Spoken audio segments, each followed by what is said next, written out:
Oh, ba't ngayon ka lang? Kanina pa kita hinihintay ah. Tanda-tanda ako na, pinupuyat mo pa ako.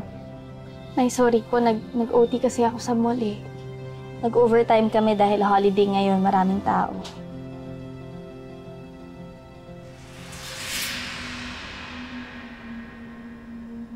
Sweldo ngayon, di ba? Akin ang pera.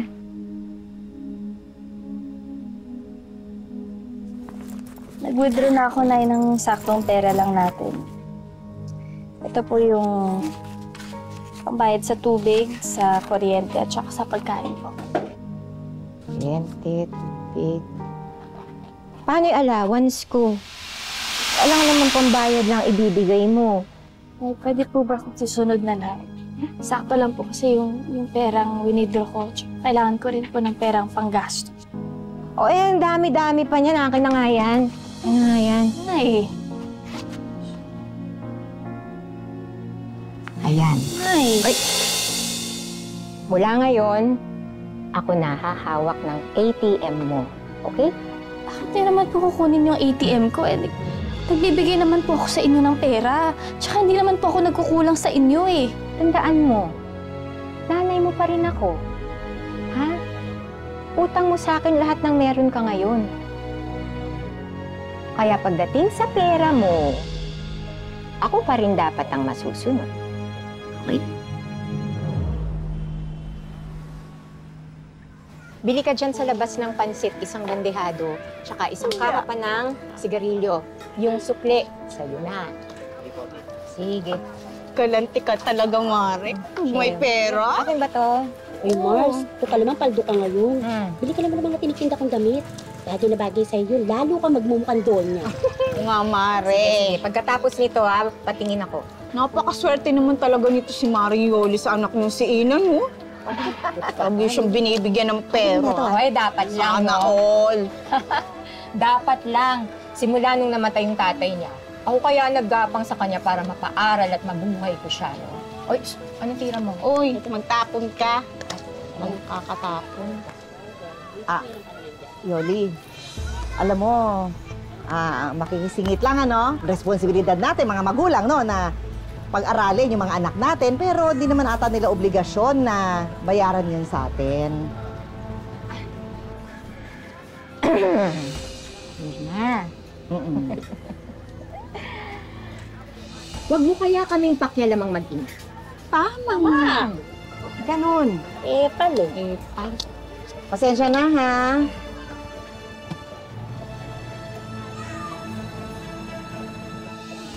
Nay Mirna, maraming salamat po sa treat niyo ha. Tsaka happy birthday po ulit. Oh, yun. Alam mo naman, basta mahal na anak ko, ay mahal ko na rin. Yun, no? Botong-boto talaga sa'yo si Papa. Di ba? Eh, babe, paano naman ako? Sila ba papakilala bilang boyfriend sa nanay? Basta babe, bigyan mo pa ako ng oras. Alam mo naman yung si nanay, sigurado ako magwawala yun kapag nalaman niya may boyfriend ako. Eh, paano? Natatakot lang yun siguro na mawawala na siya na mahuhut-hutan. Diba? Totoo naman eh. Aba, akalain mo ba naman? Kawawa naman to si Ina. Abay, inasa na lahat ng responsibilidad ng pamilya sa kanya. Panay pasugal. Di ba? Isipin mo naman, may kapatid nga siya. Ayaw naman magtrabaho. Ikaw ba? May natitira ka pang naiipon para sa sarili mo. Meron naman po. Ang totoo po niyan, rumaraket po talaga ako ng online selling ng makeup tsaka ng mga damit. Para yun po yung panggastos ko sa sarili ko tsaka para may ipon po ako. Alam mo, napakabait mo talagang bata. Pero, iingatan mo rin ang sarili mo, ha? Baka kumapano ka naman yan. Opo, Nay Mirna.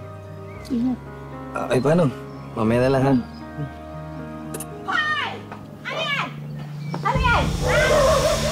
Boyfriend mo na ba yan? Ha? Ano? Sabi mo nanliligaw pa lang to sa'yo. Eh bakit naghahalikan na kayo dito? Dito pa sa labas? Uy, Yoli, matatanda na itong mga bata, oh. Hindi na bata actually. Kaya dapat, hayaan mo, oh. Alam na nila ginagawa niya, no? Hindi ba? Ito talaga kahit kailan epal kay. Kinukonsinti mo pa ang ginagawa ng anak mo. Kaya naman pala, kaya mo pinapakialaman at sinisita yung perang binibigay sa akin ng anak ko. Kasi, ikaw ang gusto mong makapanghut-hot sa anak ko. Akala mo, sa tingin ko, kaya ka natatakot mag-boyfriend tong anak mo dahil pag nag-asawa, wala ka nang aasahan dahil ikaw ang nanguhot-hot, dahil ikaw ang nakasandal sa anak mo. Kala mo kung sino ka, ha? Hut-hot ka mo, ha? O ito, Ulo ka? ano? Ay! Nay! Nay! Tama na! Nay! Ano ba, Nay? Tama! Nay, tama!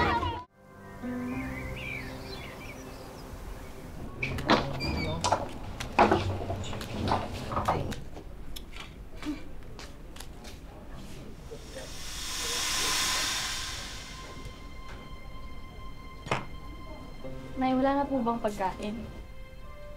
Nauubos na. Kaya, bumili ka na lang ng pandesal dyan sa labas.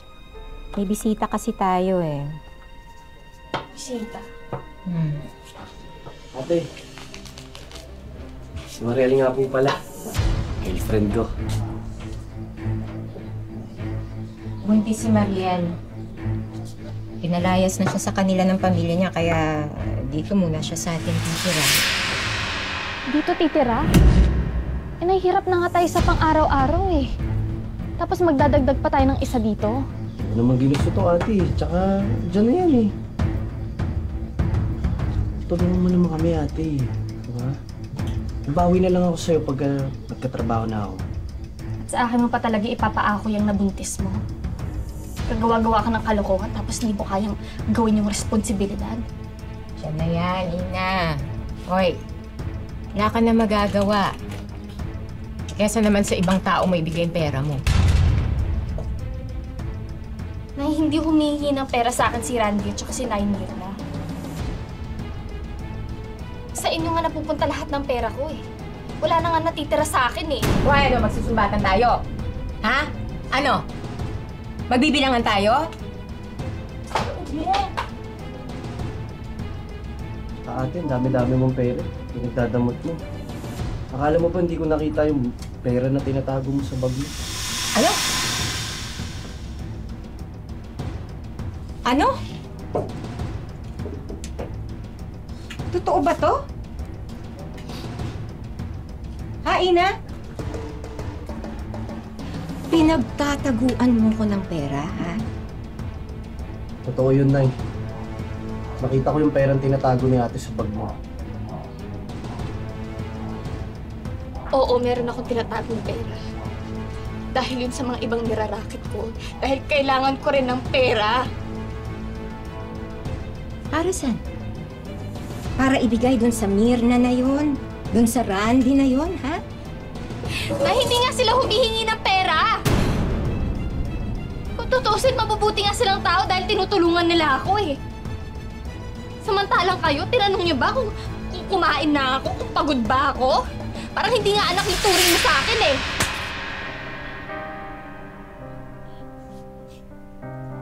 Huwag mong questionin ang pagiging nanay ko sa'yo. Wisit ka. Wisit kayo lahat. Maaga-aga aalatin ako sa inyo.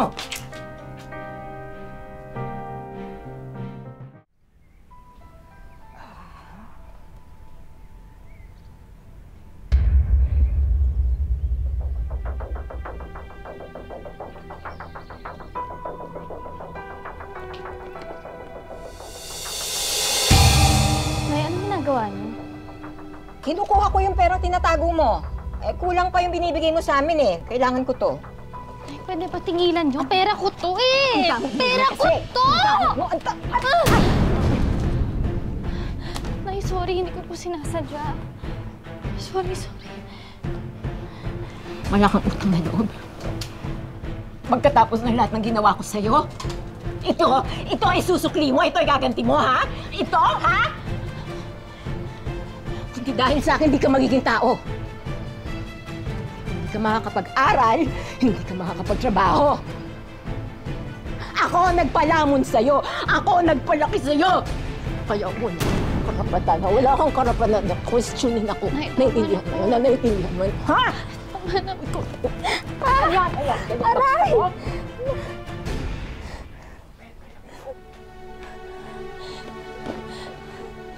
Nay, tama na po. Ayan. Lumayas ka. Lumayas ka. Nay, huwag naman po. Nay, Ayan. Nay, tama na po. Ay, Layas mo na akong anak. Pagdamot. Mula ngayon, tinatakoy na kita.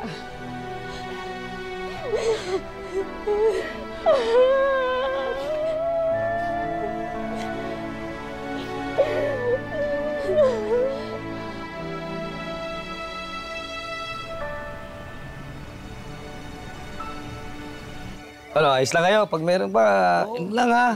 Thank you, pare. Thank you sa pagpunta. Salamat, salamat. O, eto pa ha. O, ito, Kain lang ito. kayo. Maraming Sino ba? handa. Cheers na. Kain lang po kayo ha. Okay na Salamat kayo po sa dyan? pagpunta. Gusto niyo ba? Babe, parang may problema, ma'am. Parang malungkot mukha mo. Birthday ko, babe. Oh. Naalala ko lang kasi bigla si Nanay at si Banjo. Tagal na kasi ako walang balita sa kanila eh. Pwede ba sa ibang araw, bisitahin ko sila para naman mag-ayos na kami. Sige, babe. Kung yun ang gusto mo, okay lang. Baby. Kulang po kayo, ha?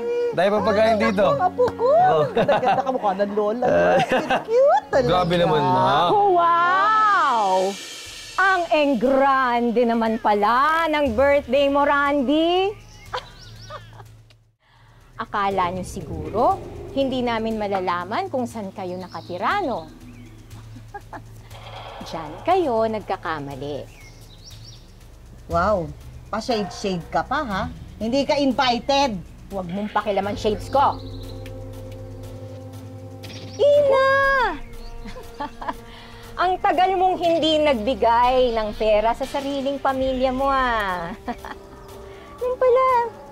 Dito mo lang sa mag-inang ito ibibigay ang pera mo? Nakakaya po sa mga bisita. Pwede ba wag dito kasi marami yung bisita eh. Nakiya yung mga yan. Uy, pwede ba huwag ka sasabat-sabat? Oo nga. Respetuhin mo nanay ko. Tama. Si Raulo pala to eh. Ha? Pupunta-punta kayo dito sa bahay namin, tapos sasabihin nyo, respeto. Si Raulo! Si Raulo ka pala eh!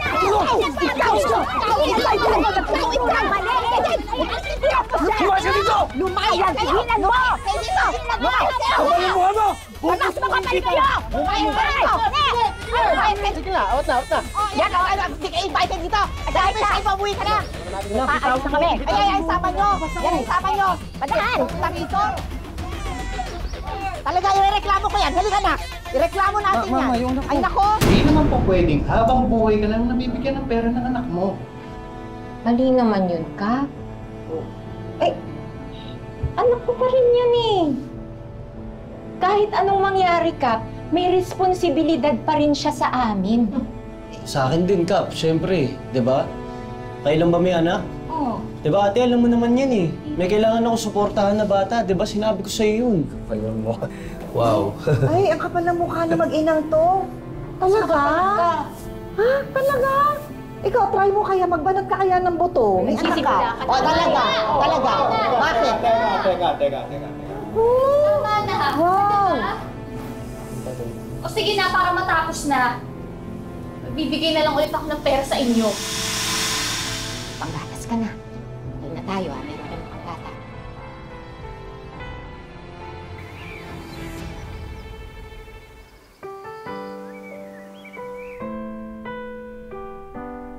Be, magpahinga ka naman, ha? Sales lady ka na sa umaga. Online selling ka pa. O tapos ito. Titinda ka ng ulam. Eh, babe, halos puwet ka na sa kung ano ng trabaho, ah. Babe, wala ka nang halos tulog. Baka naman mapano ka niyan. Tapos yung iniinda mo pa, ang sakit lagi ng ulo mo. Babe, kaya ko to. Tsaka, para mabigyan ko rin sila nanay. Babe, baka naman magkasakit ka na niyan. Tapos nag-aalaga ka pa ng anak natin, ha?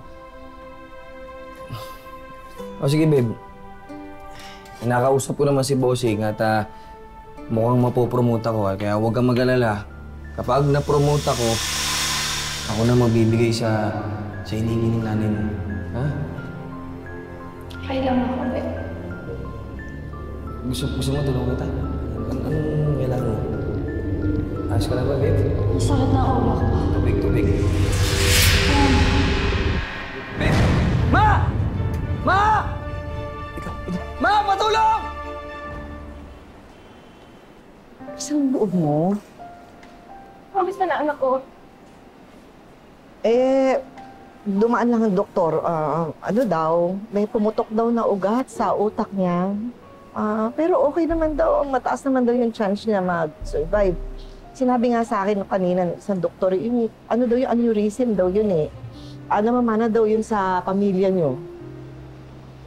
Yun din ang pinapakay ng sa akin, eh. Kasi naman, hindi lang naman ganun di ba? Pagod at stress din naman sa kakahanap buhay, kaya inabot ni Ina yan. Halos hindi na natutulog yung anak mo.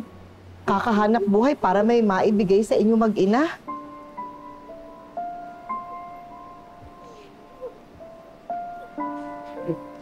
Tita, ito po. Tulong sa operasyon ni ate.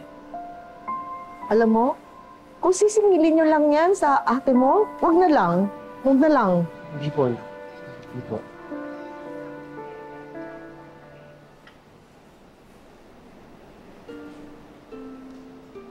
Hindi. Kung saan namin binibigay. Nangutang ako, pero ako ang magbabayad niyan. Para man lang makapawi kami sa lahat ng kasalanan namin sa kanya.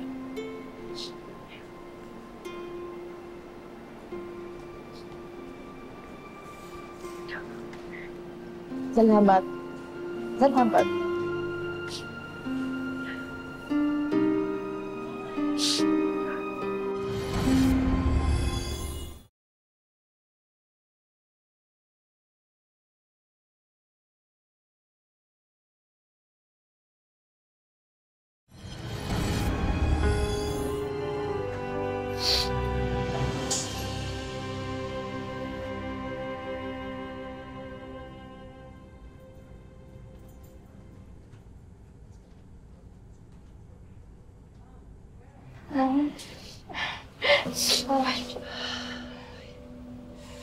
Ito ka na.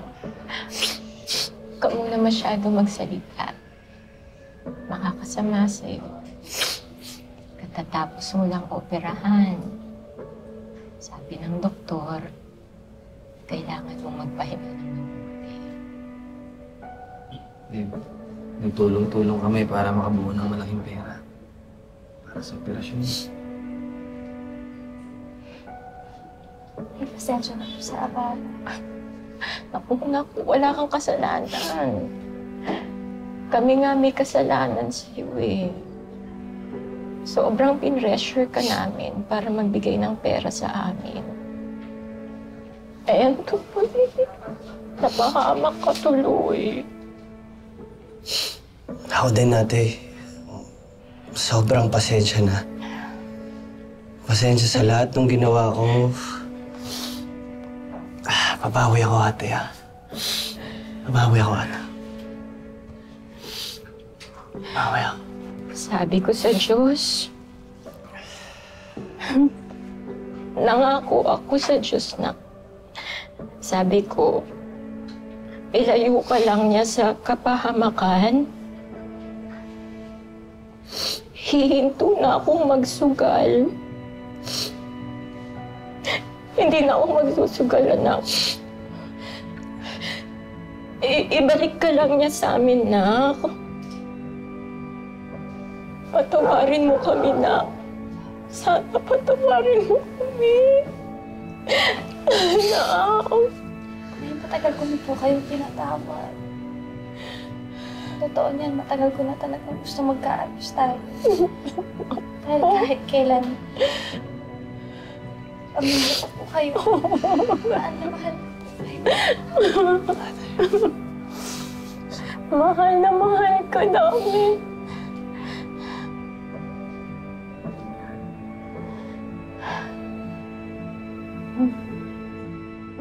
Nang dahil sa kanyang bisyo, sobra-sobrang sustento at pera ang hiningi ni Yoli sa anak niyang si Ina. Nalimutan ni Yoli na ang anak niya ay may sarili na ring buhay at pamilya. Sana ay maging paalala ang kwento nito na kung minsan dahil sa pera ay nakakalimutan na nating maging mabuti sa iba. Huwag sana nating hayaan na sirain ng pera ang samahan at pagmamahalan ng ating pamilya. Tulad ni Ina sa una nating kwento, lumaki ang binatang si Aaron na may hinanakit sa sariling ina. Bagong silang siya nang iwan siya umano ng kanyang ina sa ibang tao. Merong ibang family na nag-alaga sa akin na hindi related talaga sa amin or sa akin. Ayun, sila yung nagpalaki sa akin. Anong dahilan? Yun kasi yung tanong na hanggang ngayon nasa isip ko pa rin na gusto kong masagot. Kung bakit. Bakit ako iniwan? Bakit ako pinamigay? Pero nang aming makausap ang ina ni Aaron na si Rowena, iba ang kanyang kwento. Nagtrabaho po ako sa pinsan ko sa Alabang. May tindahan po kasi siya doon, pinagbantay ako. Tapos, nung pag-uwi ko po ng gabi, wala na po doon si Aaron. Hinanap ko po sa tita ko. Kasi yung tita ko po na yun, nagninegosyo po siya. Kliyente niya po. Ngayon, natuwa daw po kay Aaron. Sabi po ni tita ko, hinihiram lang naman for 2 days ibabalik din. Pero hindi ko po siya pinamigay. Wala po akong alam na ipapahiram siya ng tita ko. Wala po akong magagawa kasi unang-una hindi ko po kilala yun. Yung tita ko po nakakaalam. Ang pinaliwanag na lang po niya sa akin, magkakaroon naman daw ng magandang buhay. 8 taong gulang si Aaron nung magsimulang umasim ang pagsasama ng mag-asawang kumupkup sa kanya. Ito ang nagtulak sa nanay-nanayan ni Aaron na ibalik na siya sa tunay niyang ina. Pero hindi raw inaasahan ni Aaron ang naging pagtrato sa kanya. Yung nanay ko that time is nananakit kasi siya. Nananakit siya. Hindi ko alam kung bakit. Pero ang naaalala kong sinabi niya sa akin one time na naiinis siya sa akin kasi kamukha ko daw yung tatay ko. Kasi po, galit po ako sa ama. Magkamukha po kasi. Tsaka buntis po kasi ako doon sa isa ko. Parang siya po yung napaglihan ko. Sa kasalukuyan, nasa edad 27 taon na si Aaron at nagtatrabaho bilang caretaker ng isang photo studio sa Quezon City. Sa paglipas ng panahon, imbis na bumuti, lalo lamang daw naging masama ang relasyon nilang mag-ina. I cut the ties, pinutol ko yung connection. Kasi merong panahon na magme-message siya sa akin or sa aming magkakapatid kung kailan may kailangan siya, manghihiram siya ng pera. Parang nakakasama naman ang loob yun na kakamustahin ka lang kapag may kailangan. Siyempre po, tatanggapin ko na lang kasi may kasalanan ako kahit naman po mag-chat ako, hindi naman din po nila ako nire-replyan. Sana patawarin na niya ako. Doon sa nagawa ko sa kanya nung maliit siya.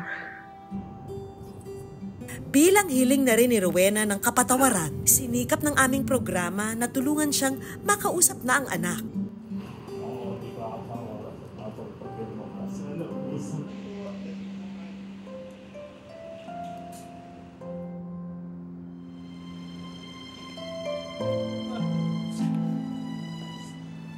At dito na bumuhos ang kanilang emosyon.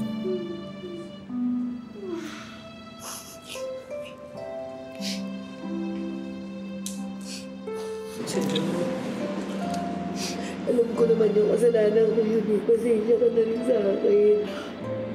Sobrang masaya. Hindi ko po yung na-expect actually na akala ko yung wala akong mararamdaman. Akala ko galit pa rin ako sa mind love ko, pero nung nakita ko siya, nawala lahat. Oo. Malori mo. Pasensya ka na ano kita nung maliit ka. Tsaka ako napabayaan ko kayo. Bilang selebrasyon ng simula ng paghilom ng mag-ina, narito ang aming mga sorpresa para sa kanila.